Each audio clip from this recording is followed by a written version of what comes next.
Hello दोस्तों, नमस्कार। एक बार फिर से स्वागत है आपके अपने यूट्यूब चैनल देव जीके ट्रिक्स में। तो दोस्तों, हम लोग यहाँ पर एलटी ग्रेड जीके का एक बेहतरीन प्रैक्टिस सेट सॉल्व करने वाले हैं, जो कि डेली आपको सुबह 11 बजे आपको जीके का ये प्रैक्टिस सेट आपको दिया जाता है और बेहतरीन कंटेंट आपके होते हैं। लास्ट में इसमें आपके कुछ और भी क्वेश्चन ऐड किए जाते हैं और साथ में करंट अफेयर के भी क्वेश्चन आपके ऐड किए जाते हैं।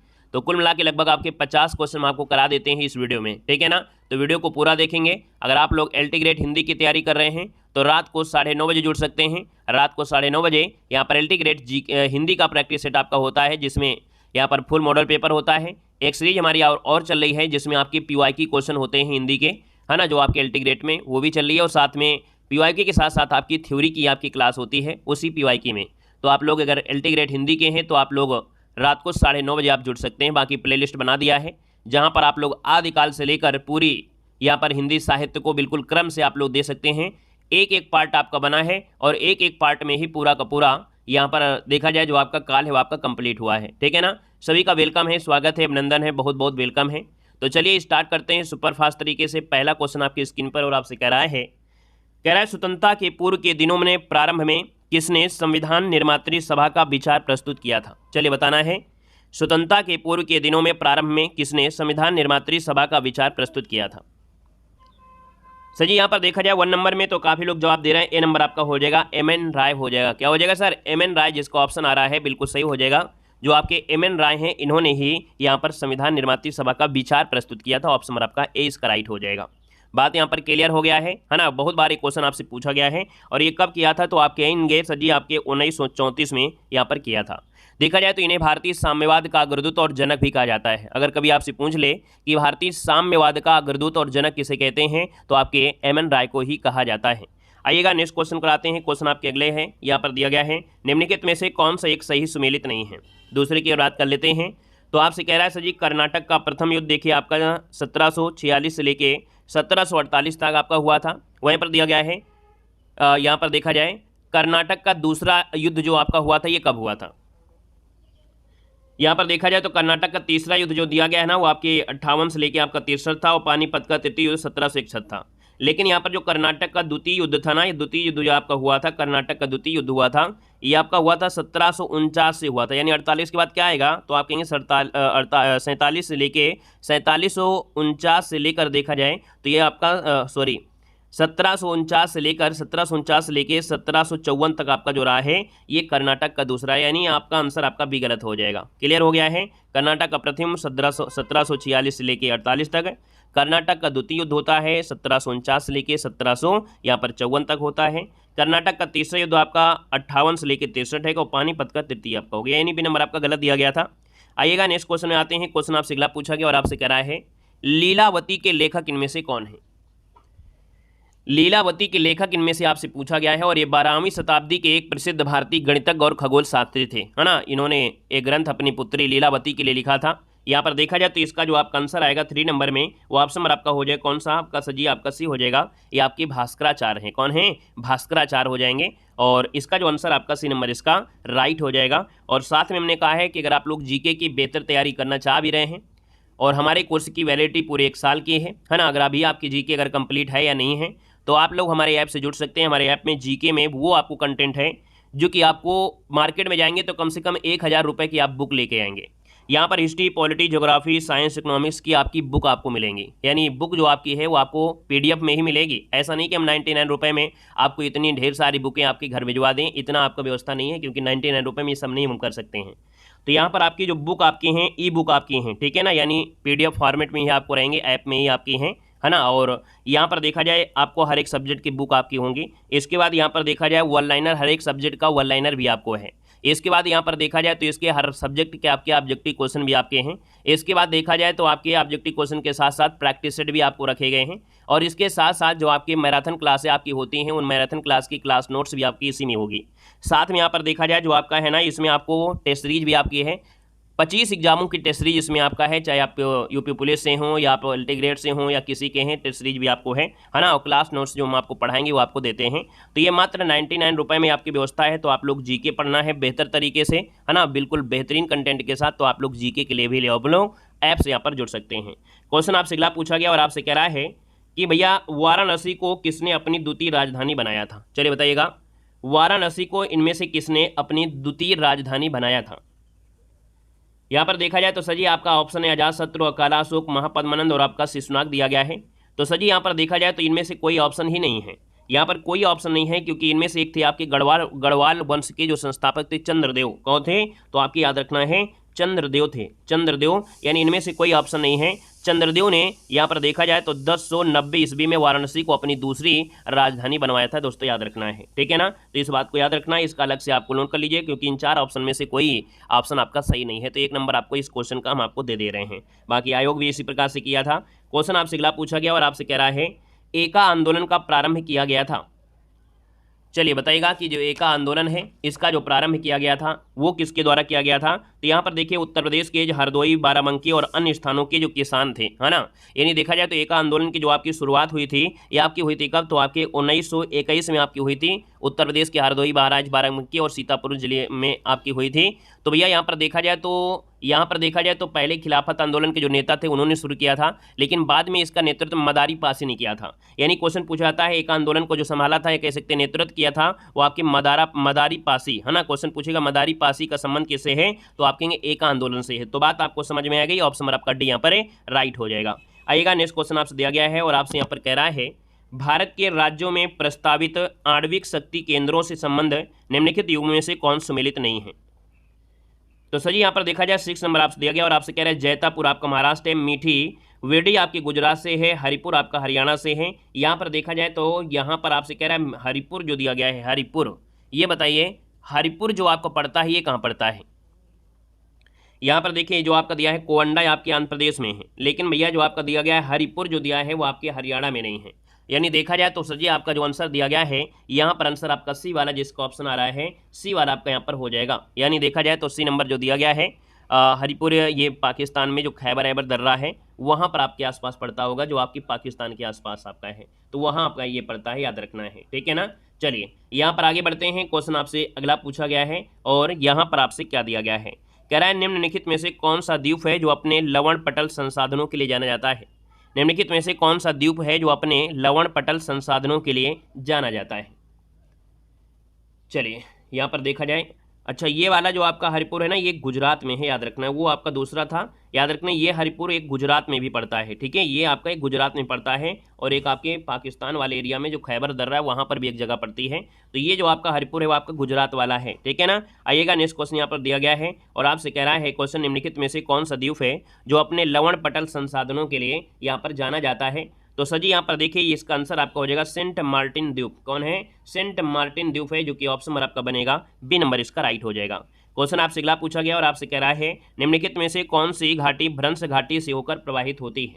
तो सर जी भ्रंश घाटी से होकर प्रवाहित होने वाली नदियों में यहाँ पर देखो तापी दिया गया है, एक आपकी नर्मदा भी होती है, लेकिन जब आपकी नर्मदा नहीं है तो आपका आंसर क्या हो जाएगा? तापी हो जाएगा, जिसको हम लोग ताप्ती भी कहते हैं। यानी देखा जाए तो आप कहेंगे सर ये आपके है ना ये पश्चिम की ओर बहती हैं और पश्चिम की ओर बहने वाली नदियाँ पहाड़ों पठारों से होकर आने की वजह से क्या होती है? भ्रंश घाटी का निर्माण करती हैं, जो कि आपकी पहली नर्मदा नदी आती है, इसके बाद आपकी तापी नदी का नाम आता है, ठीक है ना। आइएगा नेक्स्ट क्वेश्चन कराते हैं। क्वेश्चन आपसे अगला पूछा गया है और आपसे यहाँ पर दिया है मौलिक अधिकारों की अवधारणा ली गई है।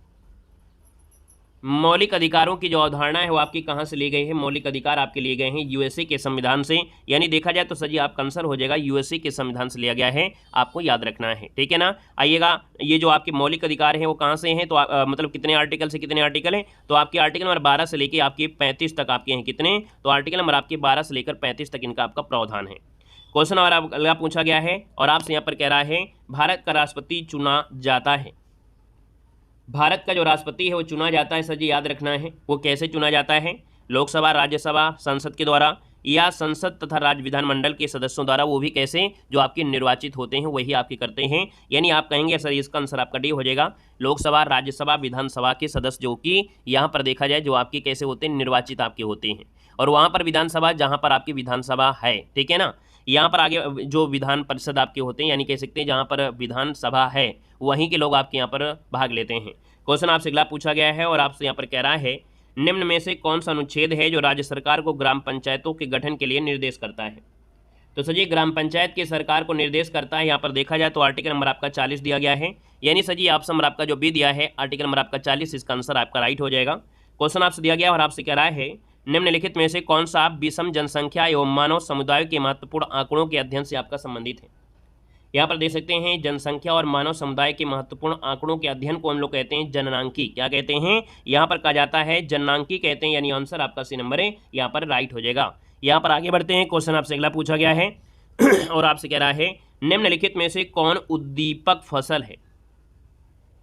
इनमें कह रहा है उद्दीपक फसल। हमने कहा सर उद्दीपक फसलें आपकी क्या होती हैं, जैसे आपके यहाँ पर जो पेय पदार्थ होते हैं, जैसे आपका यहाँ पर आपका क्या दिया है, चाय है, कॉफ़ी है, सुपारी है, भांग है, धतूरा है, पोस्ता है, अफीम है, तंबाकू है, जो आपके बॉडी पे थोड़ा कहीं ना कहीं नशीले आपकी चीज़ें हो जाती हैं, है ना, जिनसे आपके व्यावसायिक रूप से लाभ भी होता है।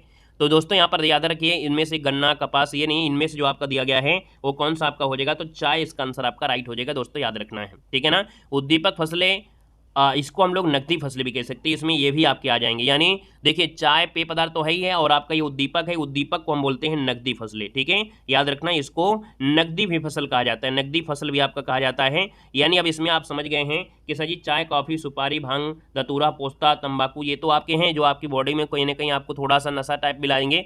दूसरे साथ में इनको हम लोग क्या बोलते हैं, नकदी कहते हैं। नकदी का मतलब ये हो गया कि गन्ना, कपास, तंबाकू इसमें ही आपकी आ जाती हैं, याद रखना है, ठीक है ना। तो यहाँ पर देखा जाए तो इसका आंसर आपका सर जी क्या हो जाएगा, डी हो जाएगा। आप समझ गए जितने भी आपकी नकदी फसल हो उनको हम लोग उद्दीपक फसल कहते हैं। तो आपका आंसर सर जी क्या होगा, इनमें से डी नंबर है यहाँ पर राइट हो जाएगा, याद रखना है, ठीक है ना।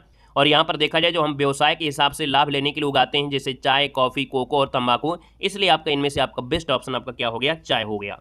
नेक्स्ट क्वेश्चन आपसे दिया गया है और आपसे यहाँ पर क्वेश्चन दिया गया है, कह रहा है भारतीय कृषि अनुसंधान संस्थान का बकरियों पर शोध का केंद्रीय संस्थान स्थित है। तो सर जी बकरियों पर जो केंद्र शोध आपका है ये आपका कहाँ पर स्थित है, यहाँ पर देखा जाए तो सर जी आपका ये केंद्रीय बकरी अनुसंधान है। केंद्रीय बकरी अनुसंधान कहाँ पर स्थित है, तो आपके मखदूम में है। मखदूम जो कि आपकी मथुरा में है, यानी सर जी ऑप्शन आपका बी यहाँ पर क्या हो जाएगा, राइट हो जाएगा। दोस्तों याद रखना है, ठीक है ना। और फराह के पास पड़ता है, मथुरा जिला में फराह के पास। अगला क्वेश्चन आपसे दिया गया है और आपसे यहाँ पर क्वेश्चन दिया गया है कि किसान दिवस मनाया जाता है। किसान दिवस जो मनाते हैं वो प्रत्येक दिसंबर को मनाते हैं। कब, तो आप कहेंगे सर जी 23 दिसंबर को मनाते हैं, यानी सर जी ऑप्शन आपका डी हो जाएगा 23 दिसंबर को, जो आपके भारत के पूर्व प्रधानमंत्री थे चौधरी चरण सिंह, उनकी जयंती पर आपको मनाया जाता है, ठीक है ना। इन्हें किसानों का मसीहा भी कहा जाता था। आइएगा नेक्स्ट क्वेश्चन में आते हैं। क्वेश्चन आपसे अगला पूछा गया है और आपसे कह रहा है भारतवर्ष में प्रथम कृषि विज्ञान केंद्र की स्थापना की गई थी। तो सर जी यहाँ पर याद रखना है प्रथम जो आपका कृषि विज्ञान केंद्र है इसकी जो स्थापना की गई थी, यहाँ पर देखा जाए तो आपका इनमें से ऑप्शन क्या हो जाएगा, तो आपकी 74 के समय आपकी की गई थी। कब की गई थी, तो आपकी प्रथम विज्ञान केंद्र जो आपका है ये आपकी 1974 में की गई थी, यानी आंसर आपका सी हो जाएगा। और ये आपके पांडिचेरी में किया गया था, ठीक है ना। और उस समय तमिलनाडु कृषि विश्वविद्यालय जो कोयम्बटूर था उसके प्रशासनिक नियंत्रण में आता था। तो ये सर जो आपका है केंद्र कहाँ पर किया गया था, तो आपकी पांडिचेरी में। कहाँ पर, तो आपकी पांडिचेरी में यहाँ पर किया गया था, याद रखना पांडिचेरी में। आइएगा नेक्स्ट क्वेश्चन आपसे दिया गया है और आपसे यहाँ पर क्वेश्चन है यूरोप के निम्नलिखित देशों में कौन सा खाद्यान्न उत्पादन में आत्मनिर्भर है। चलिए साथी यहाँ पर जवाब देना है, आपका जो आंसर बनेगा इनमें से राइट क्या हो सकता है। बहुत प्यारा सा क्वेश्चन आपके सामने यहाँ पर फिर से आपसे आ गया है। तो यहाँ पर देखा जाए भैया तो आपका जो आंसर बनेगा इनमें से राइट क्या हो सकता है। चलिए जवाब दीजिएगा, सभी लोग यहाँ पर जवाब देने का यहाँ पर प्रयास करेंगे कि यूरोप के निम्नलिखित देशों में खाद्यान्न उत्पादन में आत्मनिर्भर जो आपका है इनमें से वो आपका सर जी कौन है, तो यहाँ पर आंसर आपका हो जाएगा जो आपका फ्रांस है। क्या है, जो सर जी आपका फ्रांस है ये खाद्यान्न उत्पादन में क्या है सर जी, यहाँ पर देखा जाए अपने आप में एक निर्भर आपका है, तो आंसर आपका भी यहाँ पर राइट हो जाएगा, ठीक है ना। और यहाँ पर देखा जाए तो अगर हम नए शोध के अनुसार अगर हम बात करें ना तो लगभग 186 देशों में आंकड़ा लेते हैं, तो जो गुआना नाम सुना होगा है ना, वो बहुत ज़्यादा उत्पादित करता है खाद्यान्न में, ठीक है ना। और बिना किसी आयात के अपने सभी नागरिकों को आत्मनिर्भर भोजन उपलब्ध करा देता है ना। तो इसका जो आंसर आपका बे है। लेकिन अगर आपसे पूछे विश्व का सबसे बड़ा खाद्य उत्पादक देश कौन सा है, तो आप कहेंगे सर खाद्य उत्पादन में चीन का नाम आपका आता है। उसमें सर्वाधिक खाद्यान्न उत्पादक राज्य की बात करें तो उत्तर प्रदेश का नाम आता है। आइएगा नेक्स्ट क्वेश्चन कराते हैं। क्वेश्चन आपसे अगला पूछा गया है और आपसे कह रहा है यहाँ पर क्वेश्चन है यूरोप में 4 राजधानियों से होकर प्रवाहित होने वाली नदी आपकी कौन सी है। चलिए साथी यहाँ पर जवाब देना है। बहुत प्यारा सा क्वेश्चन आपका दिया गया है। यूरोप में जो आपकी नदी है उस नदी का नाम है डेन्यूब नदी, है ना। क्या नाम है सर जी, यहाँ पर देखा जाए तो आपकी डेन्यूब नदी आपका है, यानी फर्स्ट नंबर इसका राइट हो जाएगा। जो डेन्यूब नदी है वो 4 राजधानियों से जाती है, ठीक है, 4 राजधानी है। और ये 4 राजधानी की अगर हम बात कर लेते हैं तो सर जी यहाँ पर देखा जाए तो आपका वियना जो कि ऑस्ट्रिया है ना, और मतलब वियना हो गया, ब्रातिस्लावा हो जाएगा, ठीक है, जो कि आपकी स्लोवाकिया की राजधानी है। बुडापेस्ट हो गया और आपका बेलग्रेड हो गया, ठीक है ना। यानी 4 आपने इनमें राजधानियों में जैसे ऑस्ट्रिया, स्लोवाकिया, हंगरी और आपकी सर्बिया, है ना, ये यहाँ से होकर जाती है। और देखा जाए यूरोप की दूसरी सबसे लंबी आपकी नदी है, 10 देशों होकर गुजरती है। ये जो आपकी है ना, ये 10 देशों से होकर गुजरती है। क्वेश्चन बहुत आईएमपी है, बिल्कुल नोट कर लीजिएगा। यहाँ पर दोस्तों आगे बढ़ते हैं। क्वेश्चन आपसे अगला पूछा गया है और आपसे यहाँ पर क्वेश्चन दिया गया है, हीरे के लिए प्रसिद्ध किम्बरले खान जो स्थित हो आपके कहाँ पर है। चलिए, हीरे के लिए जो आपका यहाँ पर किम्बरले नाम सुना होगा, यह आपके दक्षिण अफ्रीका में है। यानी दक्षिण अफ्रीका जो ऑप्शन आपका दिया है सी, इसका आंसर है, राइट हो जाएगा, याद रखना है। और ये आपका हिंदी साहित्य है। और हमने कहा कि हमारे ऐप में अगर आप लोग जुड़े हैं या आप लोग अभी तक नहीं जुड़े हैं और आप लोग LT ग्रेड हिंदी की तैयारी कर रहे हैं, तो हिंदी साहित्य का वो महान कंटेंट हम आपको प्रोवाइड करा रहे हैं जो कि मात्र 99 में है। और 99 में दोस्तों याद रखना है आपको एक बेहतरीन नोट्स, जिसमें हमने हाईलाइट भी कर दिया है क्या पढ़ना है क्या नहीं पढ़ना है शॉर्ट नोट्स में। वहीं पर आपको देख सकते हैं प्रिंटेड हाईलाइट नोट्स मिलेंगे, 3D नोट्स जो कि आपकी कवि रचना होगी, 30 महत्वपूर्ण लोगों की जीवन परिचय है। और जीवन परिचय में सब कुछ आता है, उनकी रचना भी होंगे, उनके जीवन के बारे में होगी, उनकी कौन सी रचना कौन सा पुरस्कार है। साथ में टेस्ट सीरीज आपके 25 एग्जामों की है। आप यूपी टेट, सी टेट कोई भी परीक्षा दीजिए LT ग्रेड के दीजिएगा, है ना। और साथ में क्लास नोट्स जो हम आपको पढ़ाते हैं PY की क्वेश्चन है, साथ में जो आपकी क्लास नोट्स होती है, यानी आपको जो थ्योरी की क्लास हैं वो भी इसमें मिलती है। PY की क्वेश्चन भी आपके 2000 ऑब्जेक्टिव क्वेश्चन भी आपके हैं, ठीक है ना। और हमारे कोर्स की वैलिडिटी आपकी पूरे 12 मंथ है। यानी आप LT ग्रेड के लिए तो अभी ले लेंगे, लेकिन आने वाली जो भी आपकी परीक्षा होंगी, क्योंकि 2026 में आपकी भरमार रहने वाली है आपके यहाँ पर देखा जाए जो आपके नौकरी की, है ना, क्योंकि 27 में चुनाव है तो 26 में ढेर सारी भर्ती आएंगी, तो वहाँ पर ये आपका फुल गारंटी के साथ ये काम करेगा, ठीक है ना। और हमने कहा भी है कि इस कोर्स को पढ़ने के बाद आप कोई भी मार्केट का कोई भी प्रैक्टिस सेट उठा लाइए, ठीक है, कोई भी प्रैक्टिस सेट उठा लाइए। हम ये किसी एक का नाम नहीं लेते हैं, कोई भी प्रैक्टिस सेट। इसके बाद कोई भी प्रीवियस ईयर पेपर उठा लीजिएगा, ठीक है ना, कोई भी प्रीवियस ईयर पेपर उठा लीजिएगा, सब कुछ आपको यहाँ से आपको मिल जाएगा, क्योंकि हमने वो कंटेंट दिया है जो बिल्कुल आपके महत्वपूर्ण है। फोकस थोड़ा सा PYQ पर ज़्यादा किया गया है, ठीक है ना। तो आप लोग यहाँ पर मात्र 99 रुपये में हिंदी साहित्य आप लोग हमारे ऐप से जुड़कर अपने बेहतर तैयारी कर सकते हैं। LT ग्रेड प्री एग्जाम तो आपका 100% निकलेगा और आपने मन से अच्छे से पढ़ लिया, अभी भी आपके पास समय है, ठीक है। चलिए सर, अगला क्वेश्चन आपसे दिया गया है और आपसे कह रहा है, क्वेश्चन दिया गया है, निम्नलिखित में से कौन भारत के उपराष्ट्रपति आपके नहीं रहे हैं। तो सर जी, भारत के उपराष्ट्रपति इनमें से कौन नहीं रहे हैं, यहाँ पर दे सकते हैं। तो हमने कहा सर जी यहाँ पर 20 नंबर दिया है। और अगर हम बात कर लेते हैं तो आप कहेंगे सर यहाँ पर देखा जाए फखरुद्दीन अली अहमद, जो फखरुद्दीन अली अहमद है वो भारत के उपराष्ट्रपति आपके नहीं रहे हैं। बाकी VV गिर जो आपके थे ये आपके 67 से 69 तक आपके बने थे। राधा कृष्णन जो आपके हैं, राधा कृष्णन भी आपके बन चुके हैं, है ना, ये आपके 97 से 2000 के बीच में थे। डॉक्टर जाकिर हुसैन जो आपके हैं, ये जाकिर हुसैन भी आपके बन चुके थे, क्योंकि ये आपके 62 से 67 में आपके रहे हैं। तो कहीं ना कहीं फखरुद्दीन अली अहमद ये उपराष्ट्रपति आपके नहीं रहे हैं। ऑप्शन नंबर आपका फर्स्ट यहाँ पर राइट हो जाएगा। नेक्स्ट क्वेश्चन दिया गया है और आपसे कह रहा है, क्वेश्चन है, भारत में राज्यसभा किसका प्रतिनिधित्व करती है। तो सर जी, राज्यसभा की अगर बात करते हैं कि राज्यसभा का जो किसका प्रतिनिधित्व करती है, तो आपका आंसर इनमें से क्या हो जाएगा। तो आप कहेंगे सर यहाँ पर राज्यसभा जो प्रतिनिधित्व करती है वो किसका करती है, राज्य की विधानसभा का, भारतीय जनता का, भारतीय दलों, राजनीतिक दलों का, राज्य और संघ राज्य क्षेत्रों का, किसका करेगी। तो राज्यसभा जो करती है ना, राज्यसभा जो करती है प्रतिनिधित्व करती है राज्यों और संघ राज्य क्षेत्रों का। यानी जो आपका आंसर दिया गया है वो आपका सर जी क्या हो जाएगा, D नंबर है, यहाँ पर राइट हो जाएगा, D नंबर इसका बन जाएगा। राज्यसभा जो प्रतिनिधित्व करती है और राज्यों और संघ राज्य क्षेत्रों का ही करती है, इस बात को भी याद रखना है। क्वेश्चन आपसे अगला पूछा गया और आपसे कह रहा है कि निम्न में से कौन संविधान सभा के अध्यक्ष थे। संविधान सभा के अध्यक्ष की बात कर लेते हैं तो आप कहेंगे संविधान सभा के अध्यक्ष तो आपके यहाँ पर देखा जाए तो डॉक्टर राजेंद्र प्रसाद थे, यानी आंसर आपका क्या बन जाएगा, D नंबर है, यहाँ पर राइट हो जाएगा। क्वेश्चन आपसे अगला पूछा गया और आपसे कह रहा है, क्वेश्चन आपसे दिया गया है, भारत में जनमत के निर्माण में मुख्य तत्व होता है। तो सर जी, जनमत के निर्माण में मुख्य तत्व मानते हैं जो स्वतंत्र प्रेस होता है ना, स्वतंत्र प्रेस होता है। उसके साथ साथ यहाँ पर देखा जाए तो और भी आपकी चीज़ें इसमें शामिल हो सकती हैं, लेकिन इनमें से देखा जाए तो आप कहेंगे सर जो सर्वोपरि है उसी को हम लोग फोकस करेंगे। यानी देखा जाए तो यहाँ पर जो भारत में जनमत के निर्माण में मुख्य तत्व जो आपका हो जाता है वो सर जी हम लोग किसको यहाँ पर ऐड कर लेते हैं। तो यहाँ पर देखा जाए तो आपका आंसर जो आपका दिया है वो स्वतंत्र प्रेस है, याद रखना है। अब तो स्वतंत्र प्रेस नहीं है, मीडिया अब आपकी बिकाऊ मीडिया है, जिसकी सरकार होती है उसी की गाथा गाती है।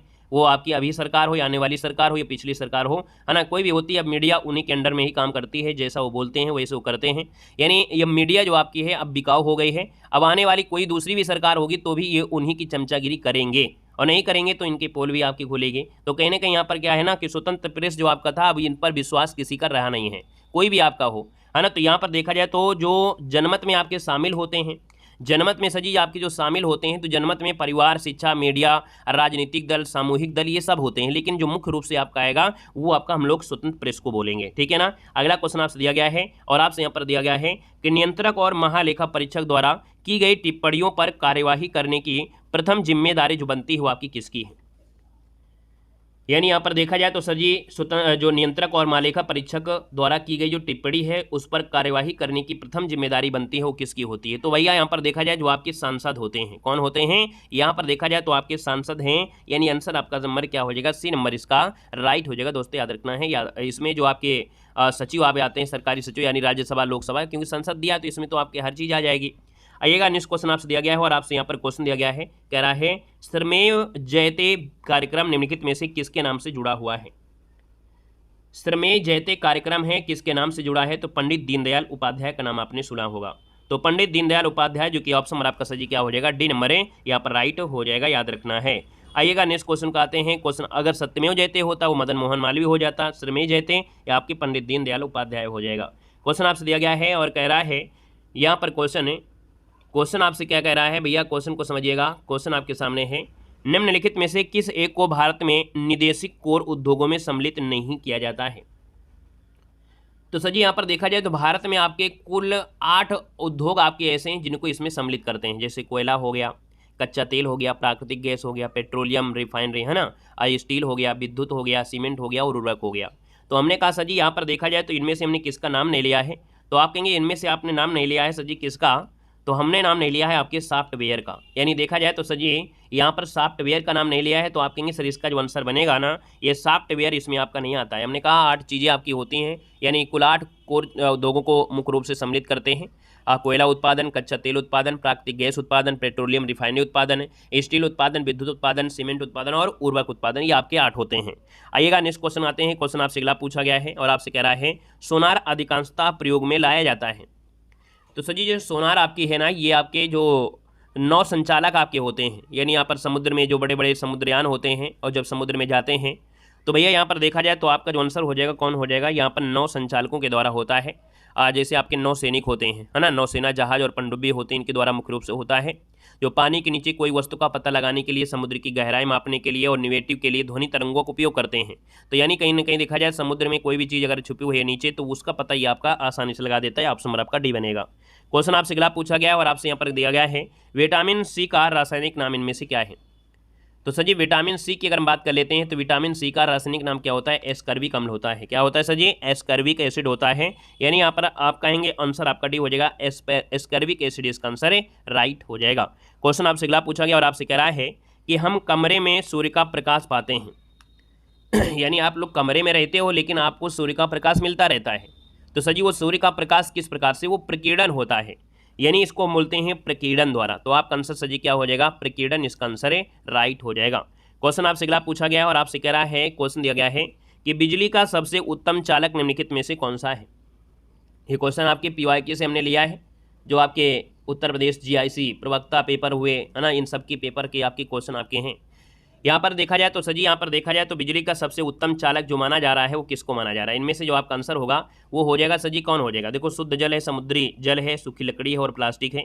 याद रखिए जो समुद्री जल होता है, याद रखना जो समुद्री जल आपका है, समुद्री जल ये आपका बिजली का सबसे उत्तम चालक है, विकल्प के अनुसार यही आपका मानेंगे, ठीक है ना। बाकी वैसे चांदी वांदी तो आप पढ़े होंगे, लेकिन ऑप्शन में जो आपका है उसी को आपको देना है क्योंकि इसमें नमक की मात्रा भी होती है। तो कहीं ना कहीं आपका जो आंसर है आपका बी इसका राइट हो जाएगा। क्वेश्चन आपसे अगला पूछा गया है और आपसे यहाँ पर दिया है अलबरूनी साथ आया था। ये जो अलबरूनी है ये साथ में आया था किसके, महमूद गजनी के साथ भारत में आया था, महमूद गजनवी। यानी आपका आंसर सर जी फर्स्ट नंबर इसका राइट हो जाएगा। 11वीं शताब्दी में आया था है ना, गजनवी के दल के हिस्सा आपके थे। और यहाँ पर देखा जाए तो आपके इतिहासकार ये आपका विद्वान फारसी वैज्ञानिक भी रहा है। तो आंसर आपका फर्स्ट नंबर इसका राइट हो जाएगा। क्वेश्चन आपसे क्या पूछा गया है और आपसे कह रहा है धौली स्थित आपकी है। तो सर जी धौली जो आपकी स्थित है आपके कहाँ पर स्थित है, ये धौली जो आपकी है पुरी में है। याद रखना है ये जो आपका धौली है उड़ीसा की जो आपकी राजधानी है पुरी में, आपकी उड़ीसा की राजधानी भुवनेश्वर से लगभग 8 किलोमीटर जाओगे तो वहाँ पर एक दया नदी है, दया नदी के तट पर आपका स्थित है, पहाड़ी क्षेत्र है और अपने ऐतिहासिक महत्व के लिए जाना जाता है, खास करके जो सम्राट अशोक रहे हैं, और कलिंग युद्ध से जुड़े जो शिलालेख हैं वो शांति स्तूप के लिए जाना गया है ना। तो आपका आंसर सही क्या हो जाएगा, ये आपका सही हो जाएगा। खास करके हमने बताया ना कि अशोक का जो कलिंग युद्ध हुआ था तो शिलालेख से जुड़ा हुआ यही आपका है, याद रखना। दया नदी के किनारे, किस नदी किनारे, तो आपके दया नदी के किनारे आपका बसा हुआ है। आइएगा नेक्स्ट क्वेश्चन आपसे दिया गया है और आपसे कह रहा है, क्वेश्चन दिया है कि फायान भारत में आया था। तो सर जी फायान भारत में आया था वो 399 के समय लगभग आया था, 399 एडी में आया था, यानी आप कहेंगे सर इसका आंसर आपका हो जाएगा 399 ईस्वी में आया था।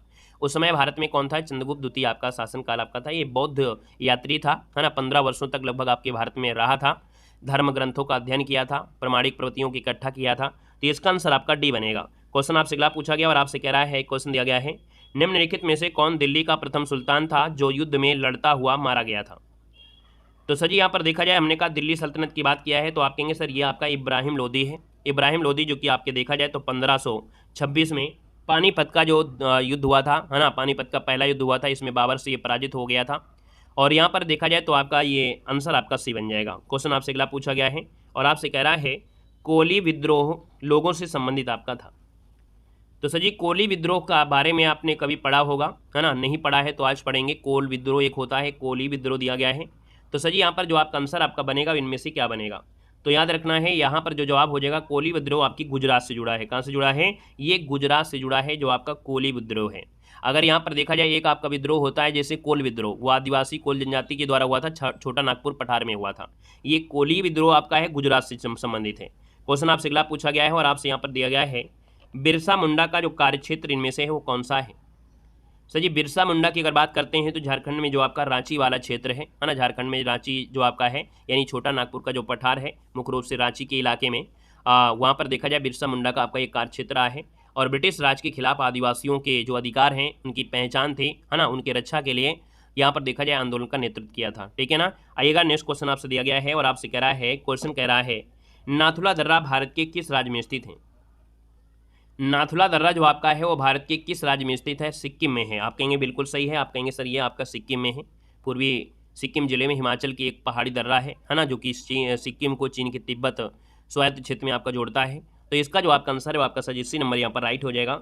नेक्स्ट क्वेश्चन आपके सामने और आपसे कह रहा है कि निम्नलिखित में से कौन सा स्थान है जो परमाणु शक्ति स्टेशन के लिए आपका प्रसिद्ध है। तो परमाणु शक्ति स्टेशन के लिए यहाँ पर सजी जो जाना जाता है इनमें से आपका है कौन।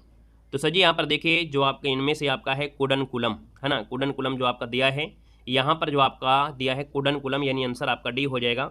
और ये सर जी आपका जो कुडनकुलम है आपके तमिलनाडु में है। कहाँ पर है, तो आपके तमिलनाडु में है, याद रखना है। ठीक है ना। यहाँ पर आगे बढ़ते हैं, क्वेश्चन दिया गया है जो कि आपके करंट अफेयर से क्वेश्चन है। कह रहा है यहाँ पर क्वेश्चन दिया है, नमो सेमीकंडक्टर लेबोरेटरी किस संस्था में स्थापित की जाएगी। चलिए यहाँ पर जवाब देना है, आपका जो आंसर बनेगा इनमें से राइट क्या हो सकता है। यहाँ पर आपको ये क्वेश्चन सब आपको पढ़ाए गए हैं, यानी आप देख पाएंगे कि आप लोग जब पढ़ते हैं करंट अफेयर में तो ये सब आप मिलेंगे, बाकी हम आपको मैराथन क्लास देंगे तो वहाँ भी आप पढ़ेंगे। ये नमो सेमीकंडक्टर लेबोरेटरी है और याद रखना है आपकी कहाँ हुई है, तो IIT भुवनेश्वर में है। ऑप्शन नंबर आपका सी इसका राइट हो जाएगा, IIT भुवनेश्वर में आपकी ये खोली गई है। ठीक है ना। और जो आपके प्रौद्योगिकी मंत्री थे अश्विनी वैष्णव ने इसकी मंजूरी यहाँ पर दिया गया है। क्वेश्चन आपसे अगला पूछा गया है और आपसे यहाँ पर दिया गया है, 69वें राष्ट्रीय विद्यालय खेल कहाँ पर आयोजित किए गए हैं। तो सर जी ये खेले गए हैं आपके श्रीनगर में। कहाँ पर खेले गए हैं, आपके श्रीनगर। इसका जो आंसर है यहाँ पर राइट हो जाएगा, श्रीनगर जम्मू कश्मीर में आयोजित किए जाएंगे। ठीक है ना।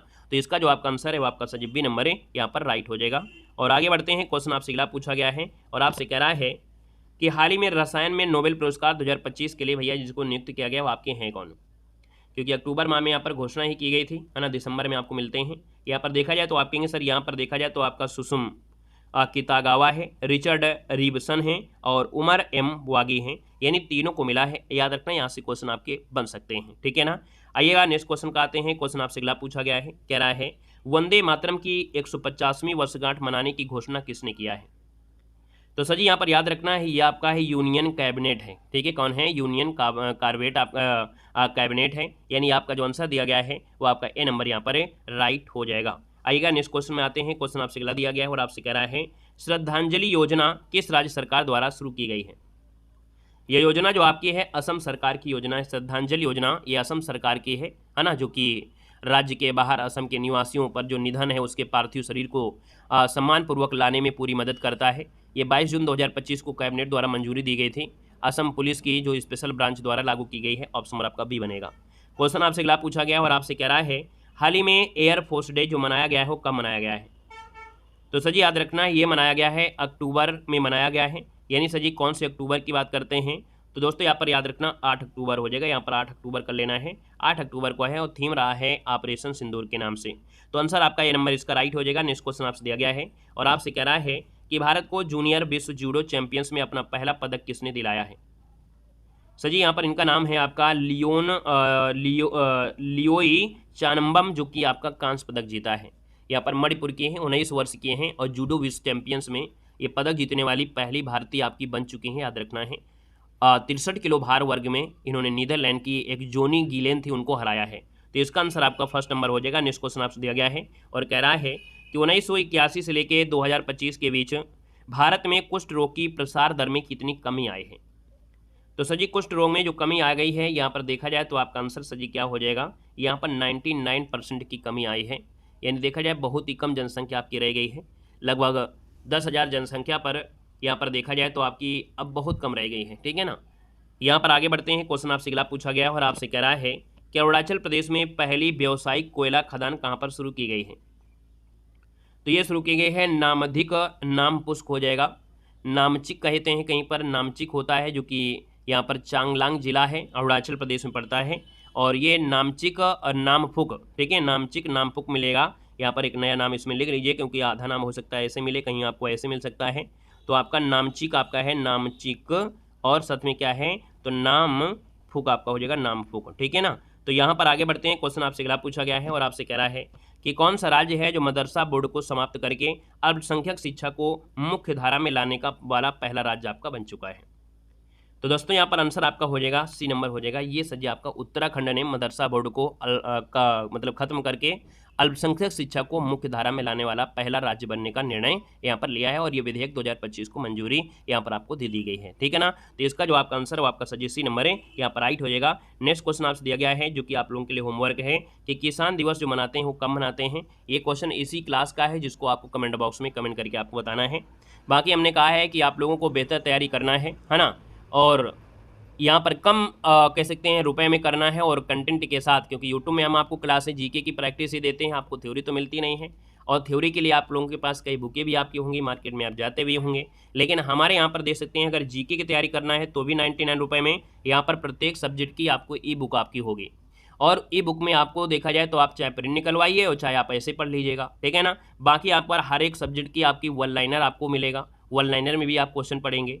अगर आप वन लाइनर पढ़ने का मन नहीं करता है आप ऑब्जेक्टिव क्वेश्चन पढ़ना शुरू कर दीजिए। ठीक है ना।